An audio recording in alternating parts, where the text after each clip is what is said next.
Good evening, everyone, and welcome to this month's Newcastle Develop event, part of the Develop series that we run for our alumni community. The series will continue to focus on a different sector or a series of sectors every month, and invites alumni panelists that we've got here today to bring their knowledge and expertise to the wider student and alumni communities. This month's sectors are specifically hospitality, events, travel, and leisure. And we'll be discussing what the current situation and what the future may hold for these particular sectors, and what alumni and students who are either working in the sector or thinking about going into the sector should be thinking about for their career and their career development.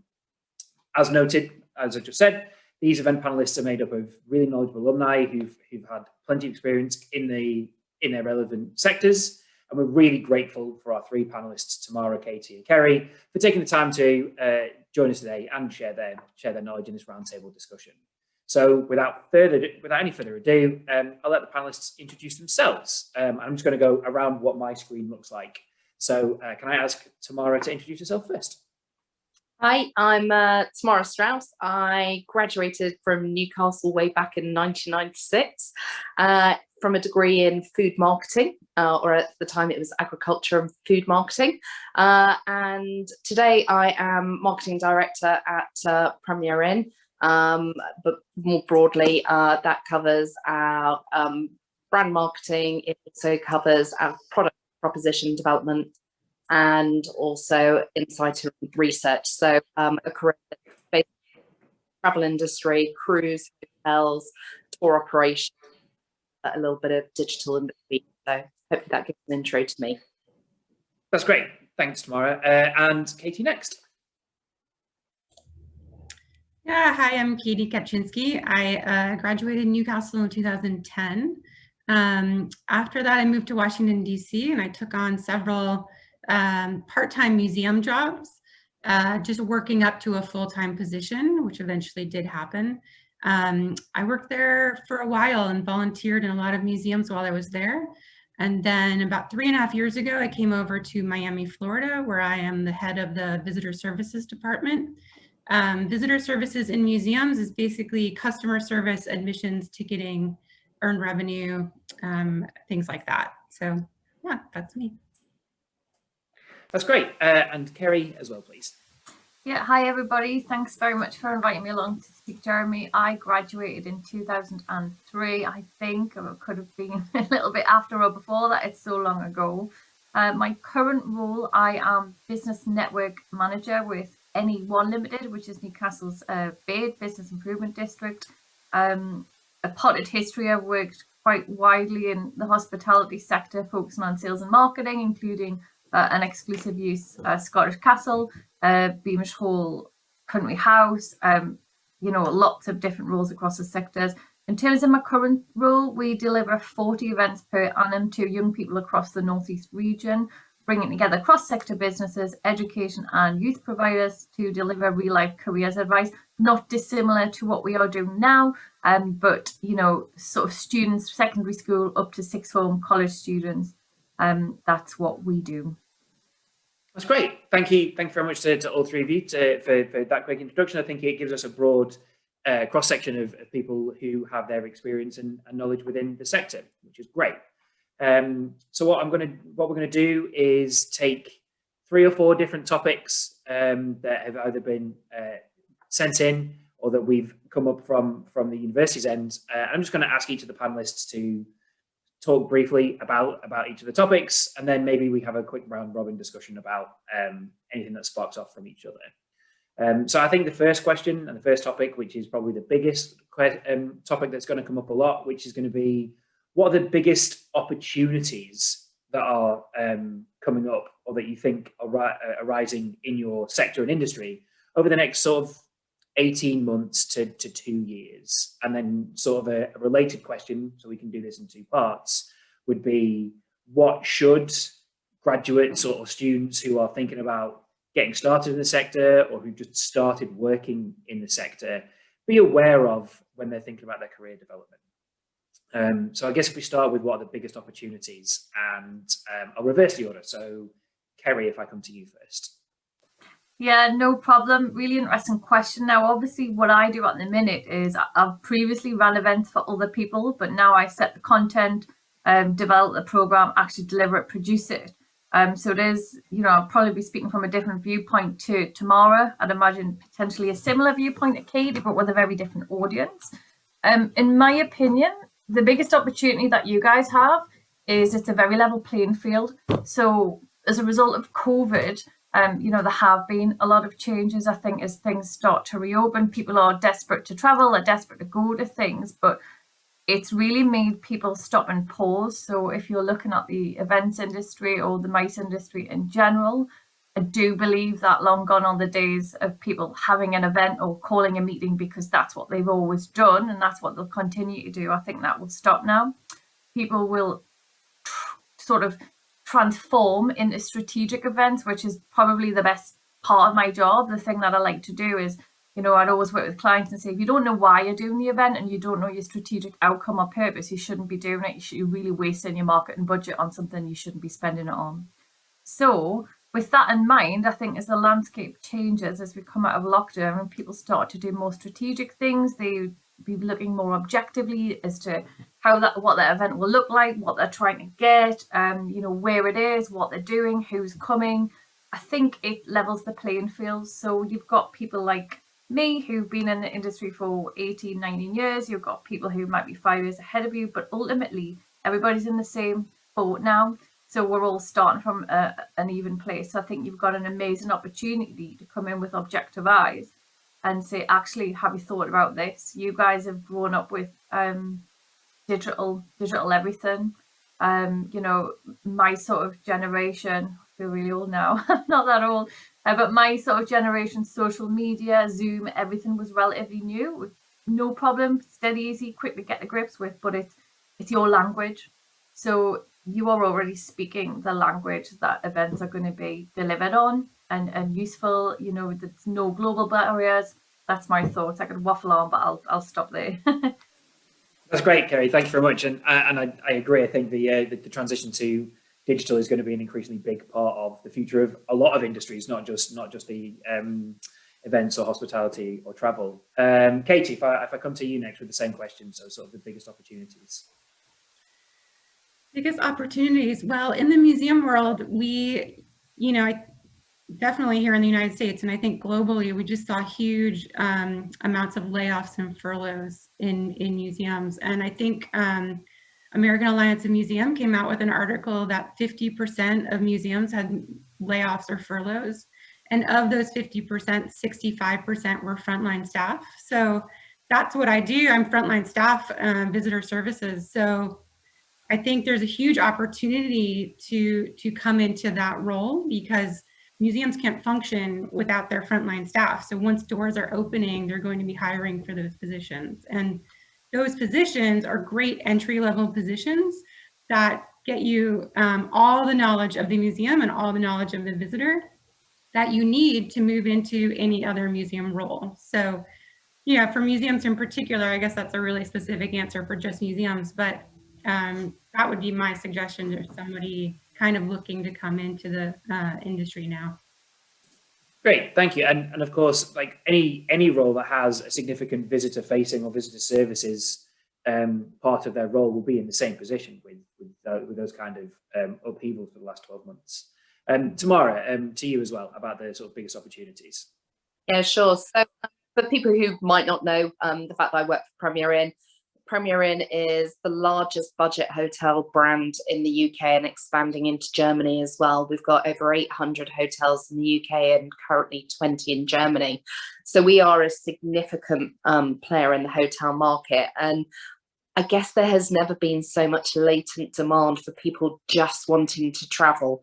And this is going to be a summer of staycationing. So until we know what happens with international travel, we're certainly seeing bookings on the increase and people just desperate to book a getaway, whether it is to beach, countryside, city breaks. All our hotels are generating huge demand. So there are a number of opportunities. I think from an operational point of view, there is never a better way to understand the hotel industry than learning it from the bottom and from the shop floor, as we call it, and working your way up. I think it's It really helps you to have an empathy if you kind of have aspirations to go eventually into a corporate head office, that you can speak the language of the operational team. I think there's something quite amazing about that. But I think from a couple of different angles, it's also really important to think of the role of technology in the industry. And while we're a customer service centered business, and we're all about delivery, it's really important to think about technology and how technology is going to help grow the hotel experience and how our guests feel when they come. So whether it is using more app development to do the check-in and the arrival experience, whether it is ordering food from your phone in a restaurant, technology is really going to be quite important. I think it also plays something which is even more essential today, which is all about cleanliness and hygiene, and that feeling of reassurance that when people are traveling, people are going to have second thoughts about being around lots of people, and how do they still get away but they feel safe in what they do. So a lot of the work that I'm doing is based on reassuring people, communicating to people, because that's the hardest thing to do within what we do. And then, as I say, getting really close to operations and getting your hands into what happens every day as guests check in, as they're in our food and beverage outlets and so forth.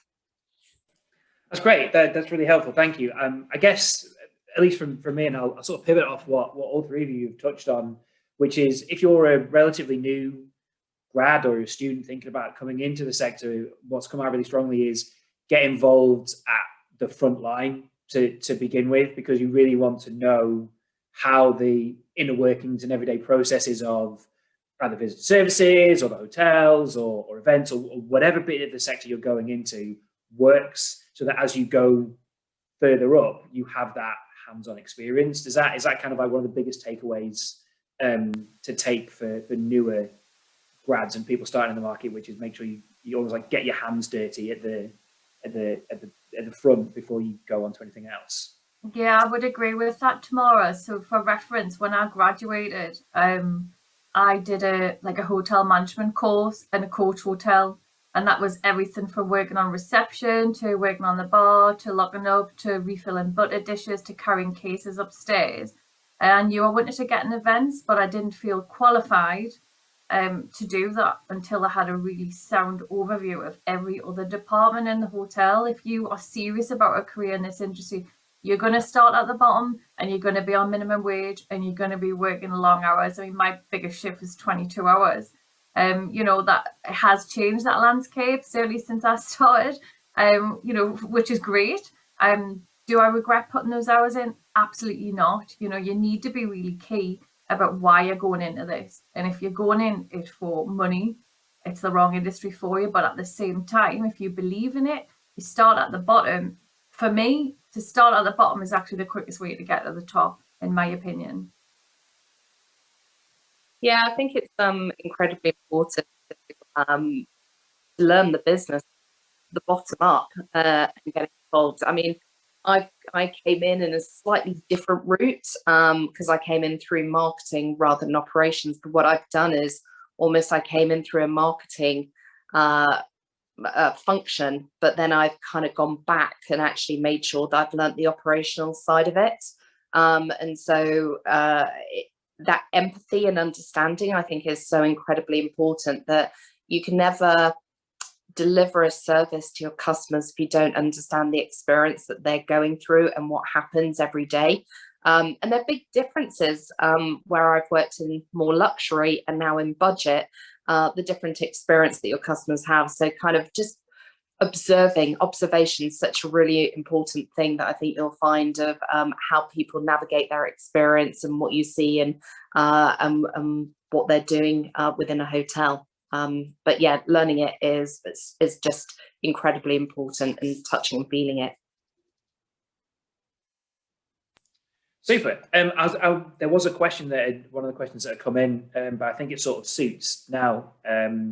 Would be one of the attendees has asked: are there any particular roles that suit a language graduate within the industry, or within any of the particular sectors? And I guess the slightly broader question is: are there any specific requirements or perhaps restrictions, or is it flexible enough that you can come into the industry with kind of any degree background and find your success? And I'll put that to Katie first, and then we'll come around.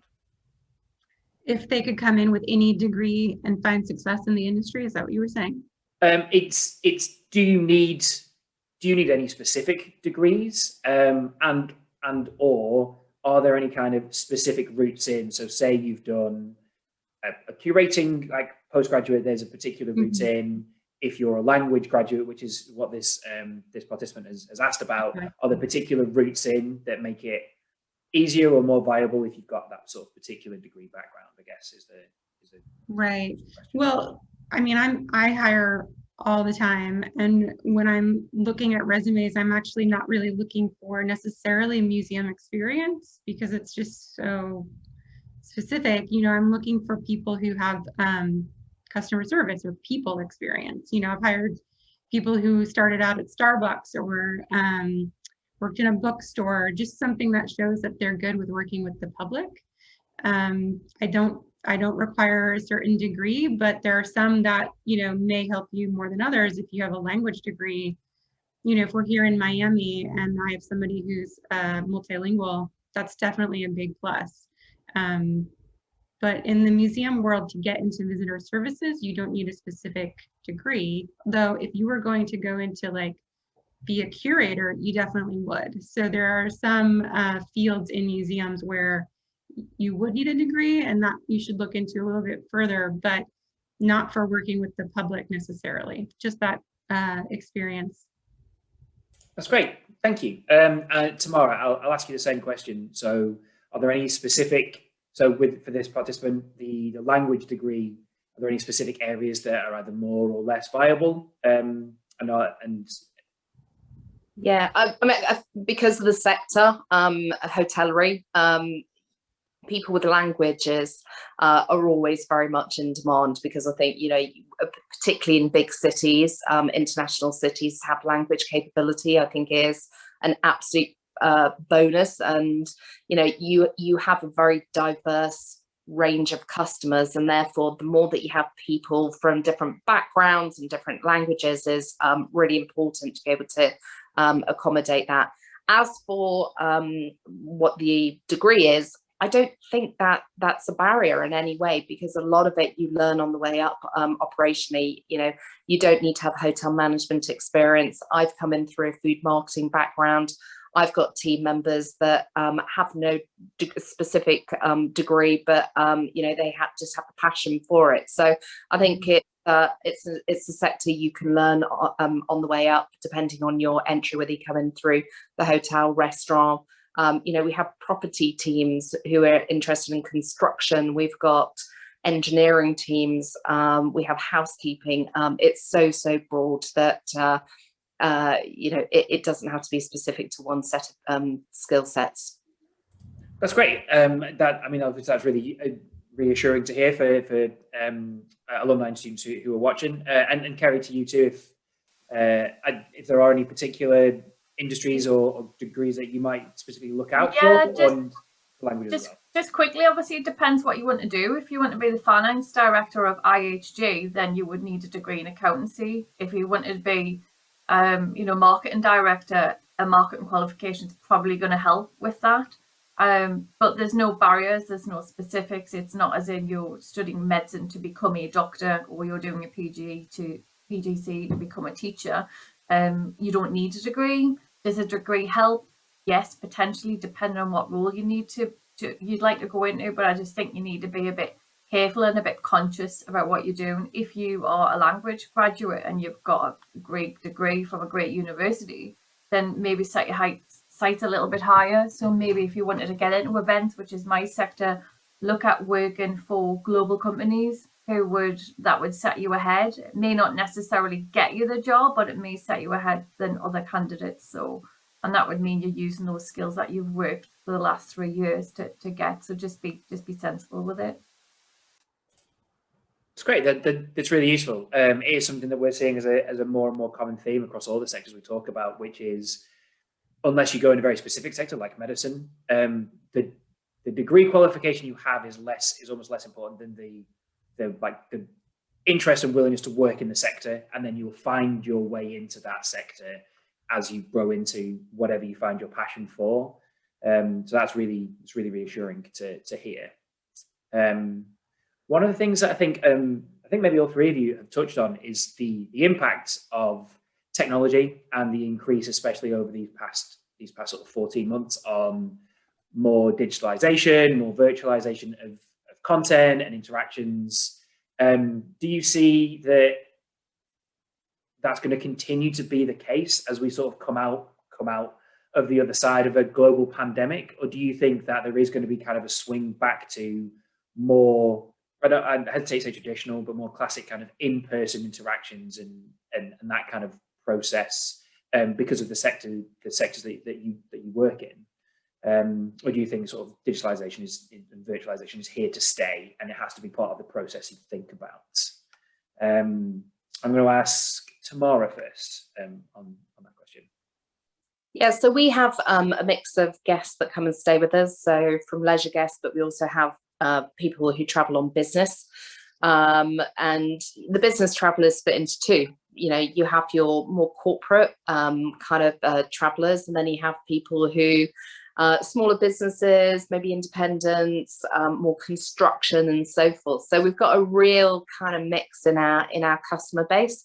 We think digitalization will mean that our corporate travelers do less traveling, especially in the short term, and it will take longer for them to get back. But we do believe that they will start to come back because people miss that human interaction. I think the wonders of we always wanted to work more from home, and now I think we're realizing that working from home on a screen actually isn't the same as interacting with people, and the importance, is, with you build your career networking and seeing people. It's such an important part of our human nature, we guess. So we do think that it will take longer to recover, but certainly, we have had most of our hotels open through the lockdown restrictions where we've been legally allowed to, and we've been really busy because there are a lot of people who still travel for their work, and they are doing work for clients or they're on projects and so forth. So they've legally been allowed to travel, and it's proven that there is resilience out in the market. It will change lots of aspects. We don't have many meeting rooms in our hotels, so we're very light on meeting rooms. So we're not going to lose out significantly from people who used to travel for meetings. But, we need to make sure that we've got much better internet connection in our hotels, because the way that people are traveling, their expectations, it's going to mean that our networks, our planning, our Wi-Fi base level is going to be even more important than ever before. So for us, it's, these are considerations, as I've mentioned before, the importance of cleanliness is going to it is linked to the world of digitalization, how we think about it, and how we encourage people to come back off their screens working at home and get back out and see people and eat in restaurants as well. That's great, and I agree. It's probably something we'll touch upon, which is I think everybody was happy to work from home to begin with as a bit of a novelty, but the lack of the office community or seeing people in person has had a massive effect. Kerry, if I come to you next, because I know that you mentioned technology and sort of virtualization for the event sector as well. Yeah, so specific to my job role, ordinarily we would have delivered 40 events per annum in real life on business premises. Our capacity and attendance at those events would be dictated by the business. So for example, if they could accommodate 20 young people on premises, that's how many we'd take. Our events were always fully booked with waiting lists, which we had to close.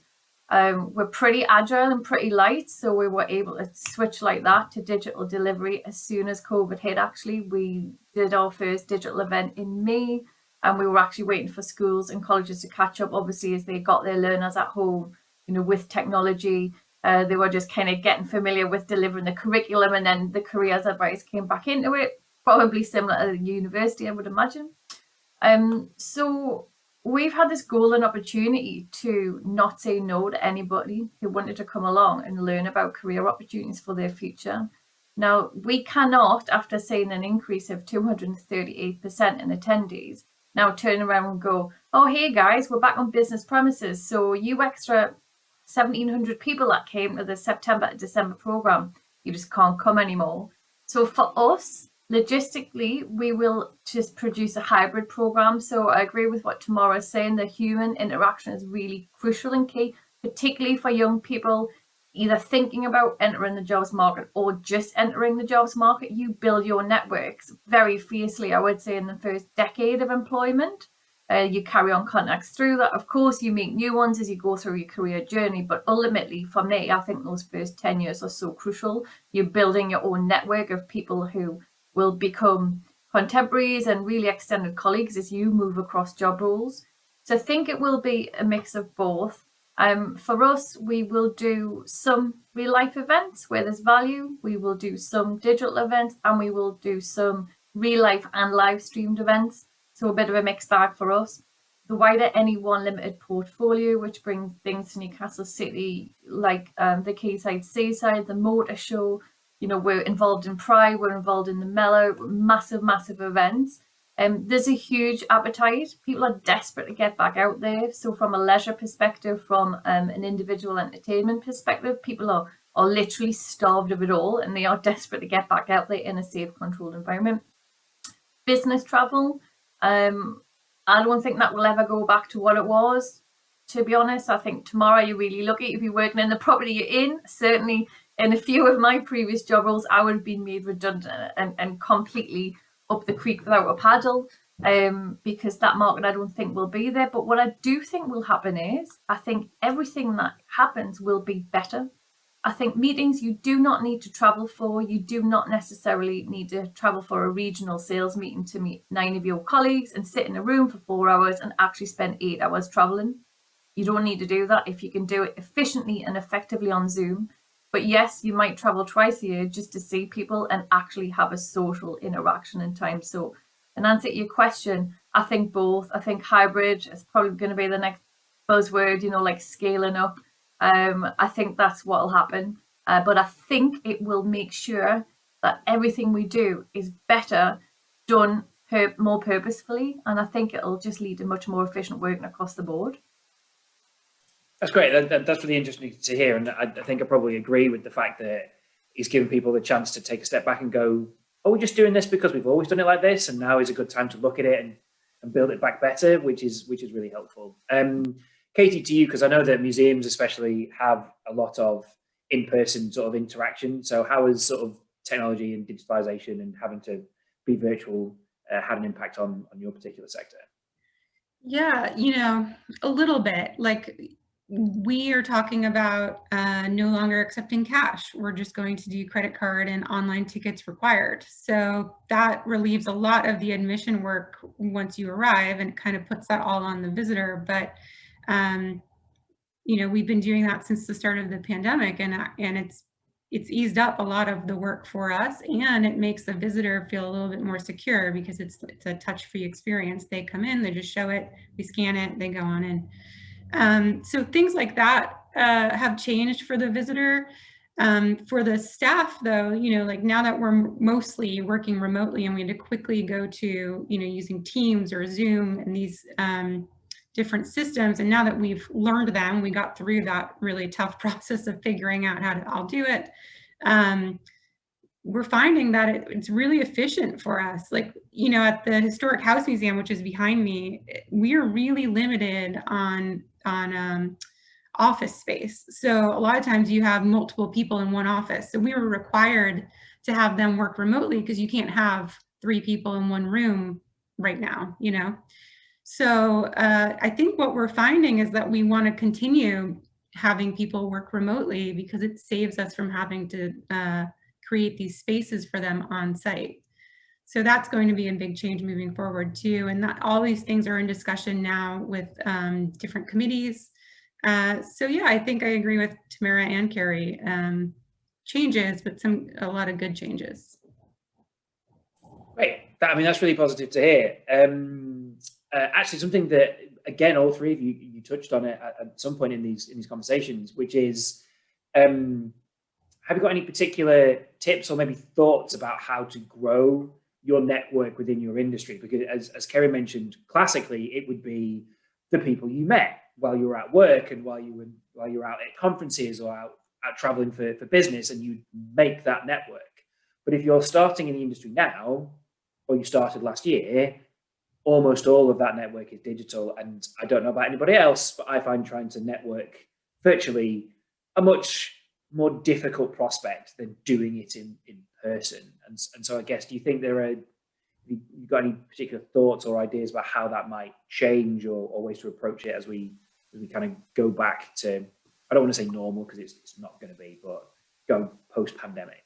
And I'll ask Kerry first for that one. Yeah, firstly, Jeremy, I would say your opinion on it's difficult to network digitally. It is, but that's only because you've done it in real life for the last X amount of years. These guys on the event probably haven't. So you've got nothing to compare it to. It's not a change, it's new. It's new. There's lots of digital networking events going on at the minute. Chamber of Commerce, for example, they're still doing them.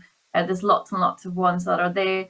Again, I think it means, which is something that I've always done, but some people haven't. I think it's important to know why you're going to a networking event or understand what conference you're going to.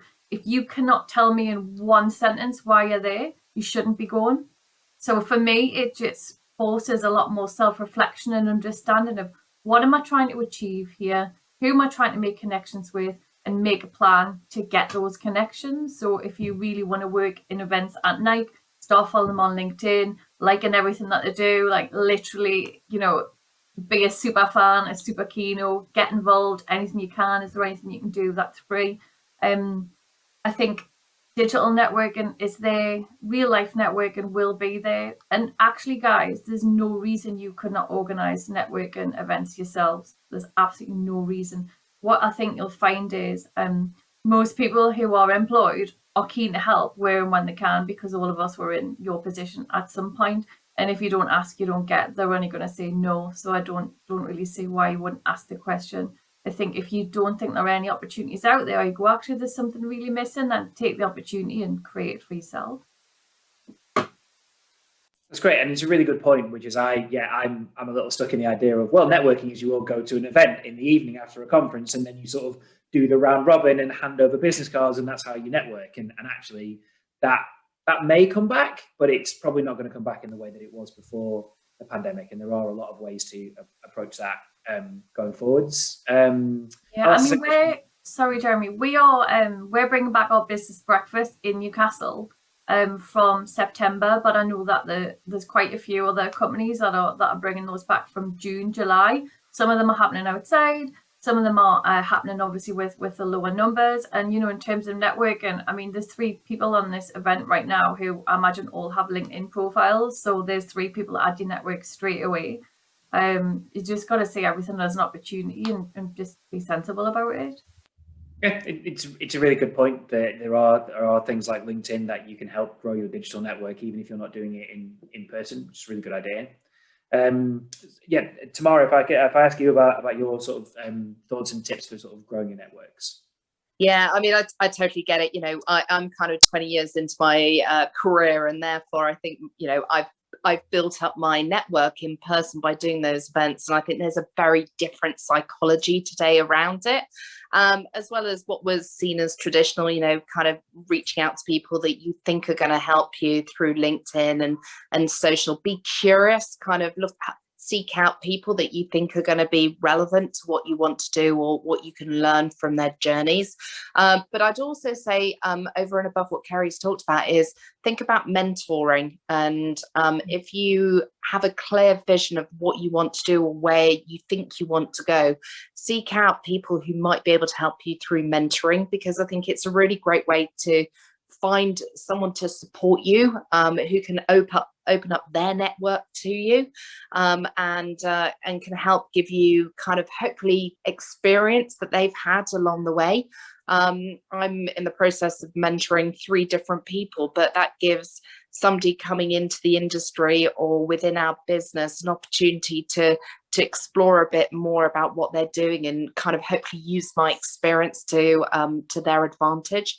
So yeah, I'd definitely just add mentoring as one of the great opportunities. And as the world gets back into its swing of things, get out to those events, but make sure you've got something that's going to make you stand out, so that where at the end of the day, you know, as you've walked away from a conversation with somebody, they go, oh yeah, I remember. So have something interesting about yourself to say, and a position or questions, but just make sure you land in other people's minds that you want to influence why you're a standout kind of individual or prospective candidate. Yeah, I think that's really helpful. I think that's the sort of almost the in-person version of Kerry's be a super fan. It's make sure that you're noticed by the people that you want to network with or develop a career with, which is really great. Katie, to you about sort of networking and developing those sort of things. Yeah, I mean, these guys are great. They've said, I mean, I wish I went to this 10 years ago when I was starting out, but they've said all the right things that you need to be doing. You know, I agree. You should get on social media, get on LinkedIn, network with people digitally through that. You could always reach out to somebody who, you know, could be a potential mentor and ask them for a virtual coffee date. And so people really like to be admired. And like Carrie said, they like to help. You know, they've been in that position before. So you could just say, you know, you're doing something that I would like to do in the future. I want to ask you, you know, how did you get there? And if you can give me any tips or tricks, you know, you could just reach out to them and ask them to do that with you. Yeah, I think just getting your name out there. I mean, in the museum world, volunteering is huge. I don't know about right now, because I'm not sure how much you can volunteer, you know, digitally or not on site, but when you can go back in, you know, volunteering is a great way to get involved in museums and get your name out there in a couple different organizations. So yeah, I would follow all of these tips. That's great. It's really helpful to hear. It's really useful to hear the sort of the consistency of message, which is you can still networking still goes on. Make sure you reach out for those personal connections. I think that's all really great sort of information that we can provide to the alumni community. We've probably got time for maybe one more topic. And I think one of the topics that came up a few times when we were planning this in our own team and from our alumni was that, perhaps wrongly, but historically speaking, a lot of the hospitality and tourism and events sectors don't always have the greatest work-life balance.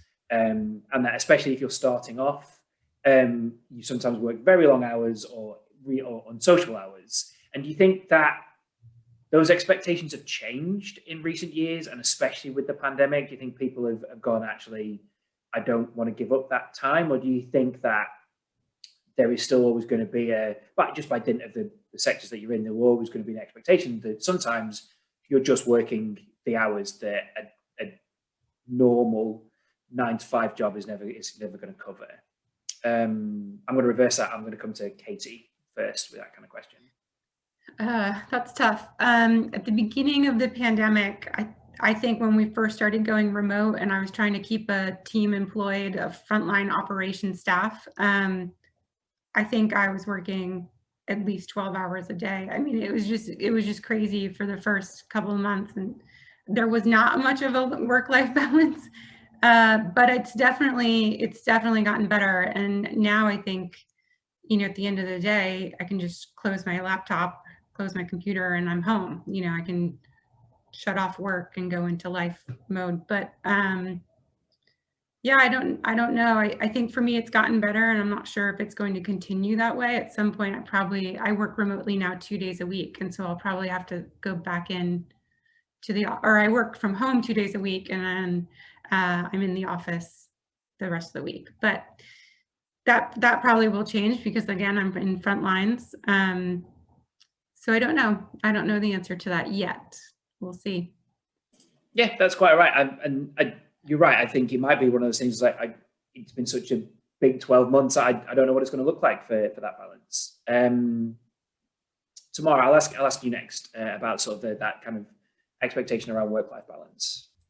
Yeah, I think there are two sides for me. If you work in operations, if you work in a hotel, you're going to work, you're going to have contracted hours, and therefore there's also a wonderful thing that I think this pandemic has taught us about flexibility as well. And there's an evolving world that really recognizes the fact that we're people with lives first and foremost. And therefore, I think, we offer total flexibility within our operational roles, but also now more so in our corporate offices, because of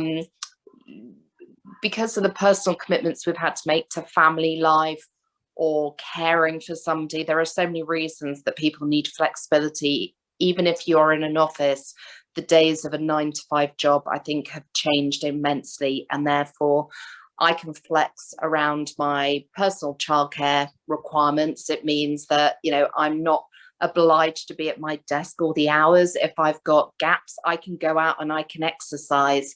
I can flex my diary, and if I need to pick up at work in the evening, then I will do. So I think from the very first few months of working insanely hard and very much, I think like all of us, that we had to work hard to adjust. While we're still working hard, we can adapt our way of working to suit a better lifestyle. But it takes your own control to do that. And for me, leading a team of people, I've got to lead by example, and I don't expect my team to work late at night. If they're online late at night, I kind of ask, why are you doing this? You don't need to. There will be exception times when you have to work late.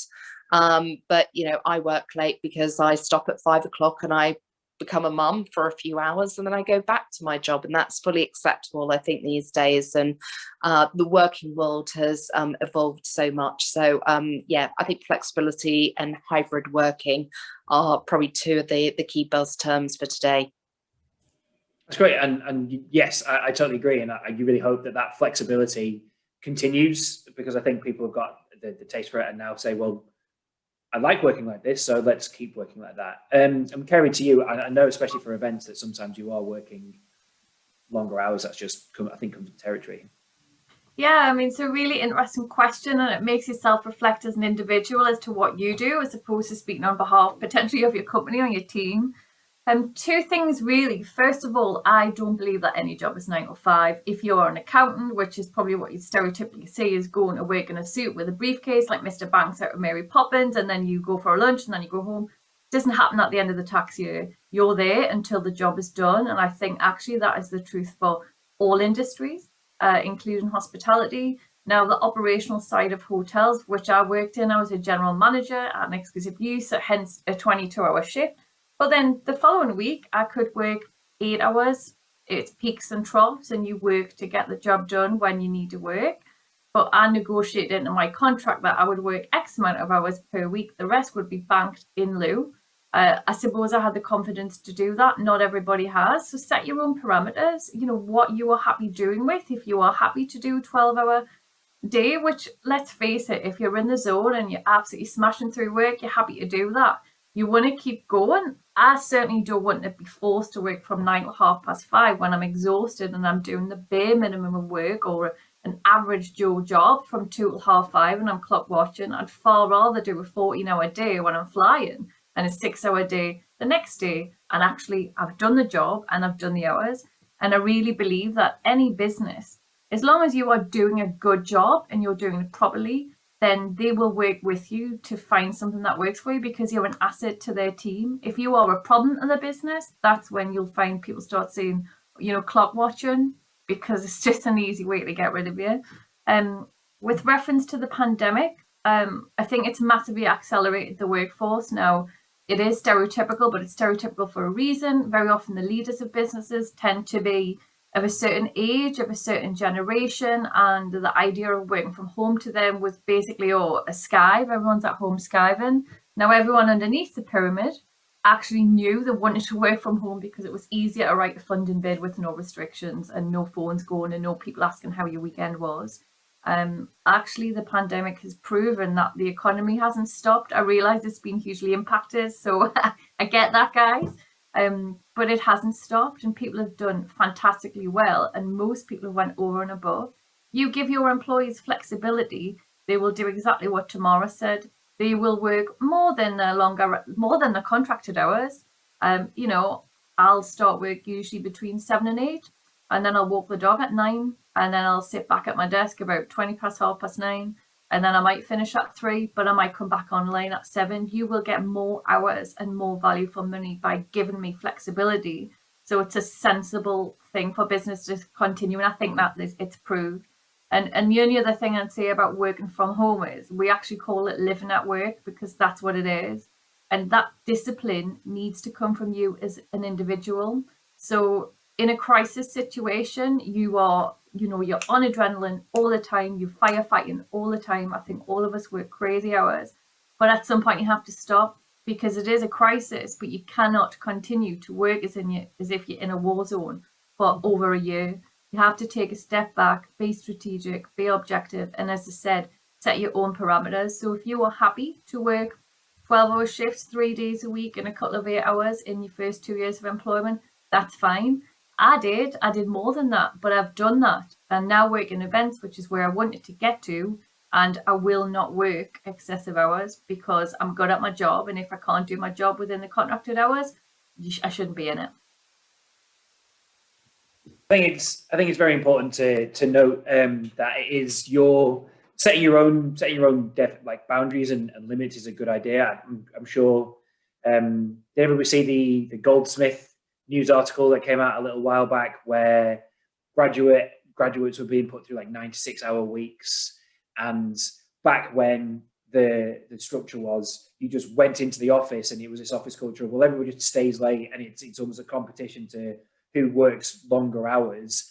It kind of worked, even though it was unhealthy for a lot of the companies that did it. I've got friends that did it for a Big Four, but then when they're working at home on their own and they're still having to put 96 hours in, working from your bedroom, lots of younger employees and young graduates like, I'm just not doing this anymore.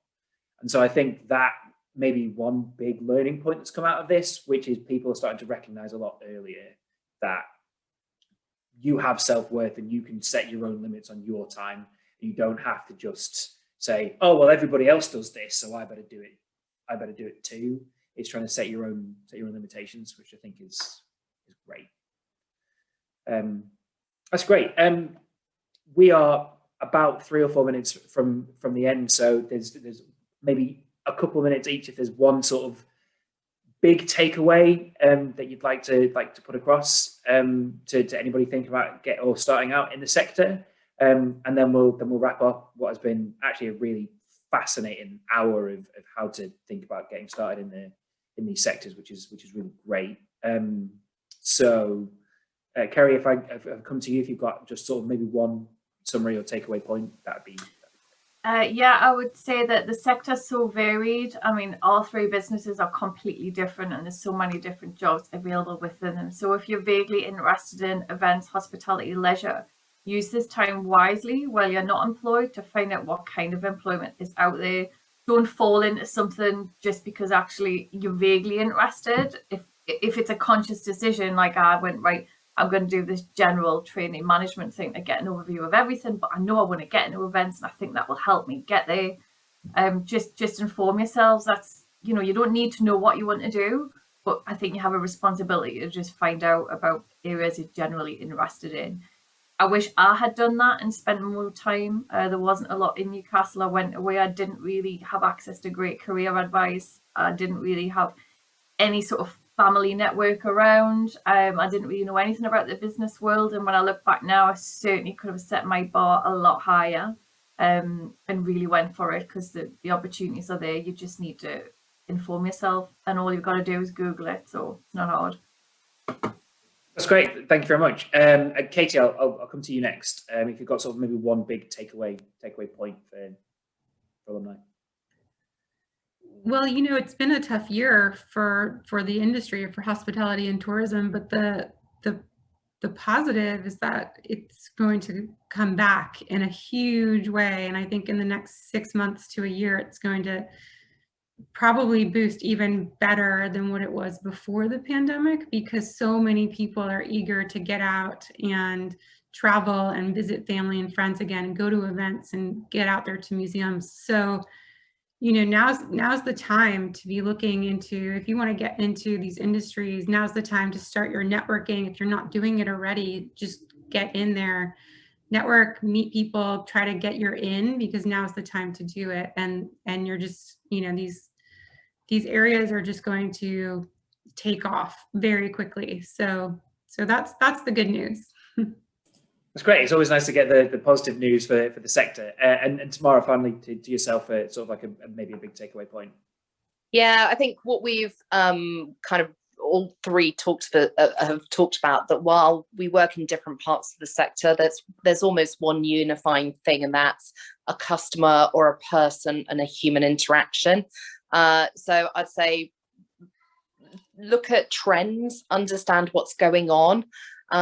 Think about human behavior. I think at the end of the day, you know, whether you're going to an event or going to visit a museum, or whether you come and stay in a hotel, it's really important to understand like people's sentiment for getting out there. And I think it will really help you in understanding what you can deliver back to that business. And as you go for interviews and so forth, talk about your curiosity and what you're observing about the world, because we're going through such a momentous change in the world and the way that we live, work, travel, experience things, that I think the more that you can pick up and talk about your observations, I think it will really help you stand out as being someone who's curious and interested. That's great. Yeah, all three of those sort of big takeaway points and final points of advice are super helpful. So thank you so much. This hour has absolutely flown by. I can't believe we're at 7:30 already. It feels like we've only just started the process and we've already wrapped up for an hour. There's been some great insights from all three of you. Thank you so much. Again, I'd like to thank everybody who's attended, and our panelists for giving up their time and giving their knowledge and their expertise. To remind everybody, this event will be recorded. It will be up on the university's, the alumni YouTube channel from tomorrow. So if you want to go back and listen to specific parts or specific information, you can do that. We're just about to launch a quick feedback poll, which will be coming up on your screens very shortly, about how you feel the event has gone. And once that's completed, we will be wrapping up the event and closing down in a couple of minutes. So again, thank you so much to all our panelists. Thank you to everybody who's attended. Please complete the poll and then feel free to leave. And we hope to see you at more of these events, either virtually or in person in the future.